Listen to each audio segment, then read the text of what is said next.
What's up, guys? Danny Boy 4 here, bringing you my first ever wager match Wednesday, sponsored by Mega Weenie Hut Juniors. I'm hopefully gonna be doing this just about every week, but this week I'm playing Sticks and Stones on Firing Range. I'm out of all the wager matches, I prefer one in the chamber. But I like Sticks and Stones a lot because it's a lot more it's fast paced and I think it's a lot more fun. And the only problem that I personally have with this is I hate getting tomahawked whenever I'm in first place.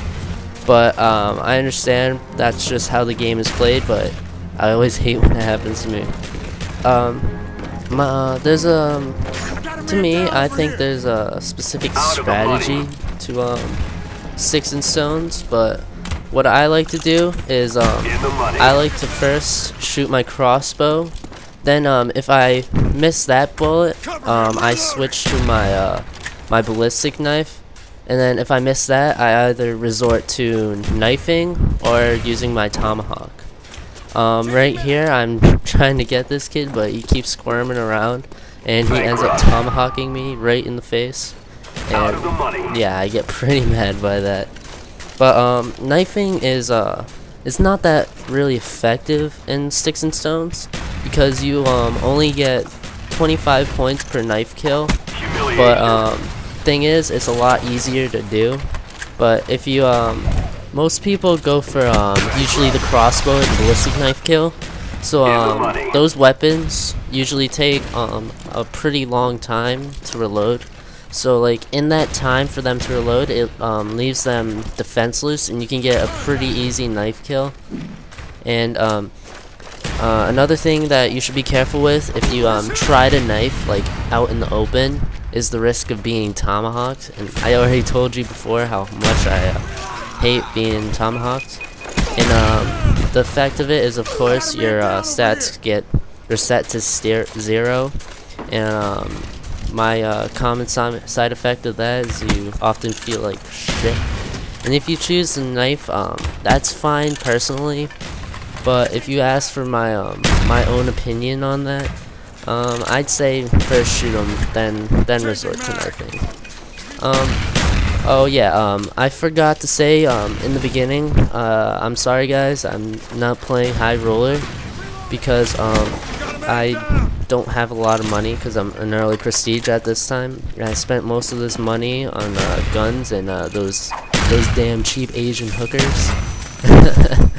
And I can personally say that wager matches is not that difficult to play because usually good players do not want to gamble their COD points, and usually only I'd say kids with 1.5 KDs usually play.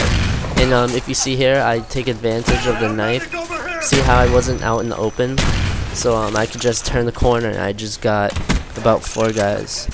And if you want to be smart, one of the good things about wager matches is I usually start you doing them probably early, in a prestige.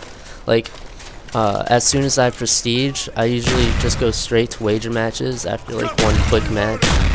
And usually it helps you get a lot of points to get your weapons and perks and all that stuff early. And what I usually try to do is I try to rack up as many points as possible. I sometimes just go for 20,000 points, and that gives me enough to get all the stuff I need, all the perks and guns and all that and so on. And I also like to use a little bit of extra money to blow on the wager matches. And another good thing, if you start early on the wager matches, is everybody there's no advantage to being a higher level. You could be level 2 and face a level 50, and there'd be no advantage towards that level 50. If I were to play online and I was level 2, I wouldn't have the AK-47 where a level 50 would.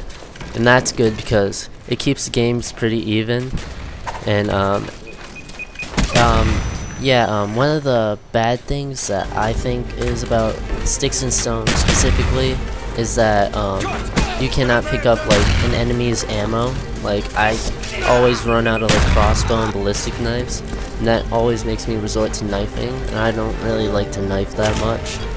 But right now, this kid's trying to follow me and try to tomahawk me. Oh, rip, went right by my head and ended up tomahawking him, knifing the last guy, and I get a pretty high score, 23-9, 1,035 points, and the second place guy had 225. Okay guys, see you later, peace.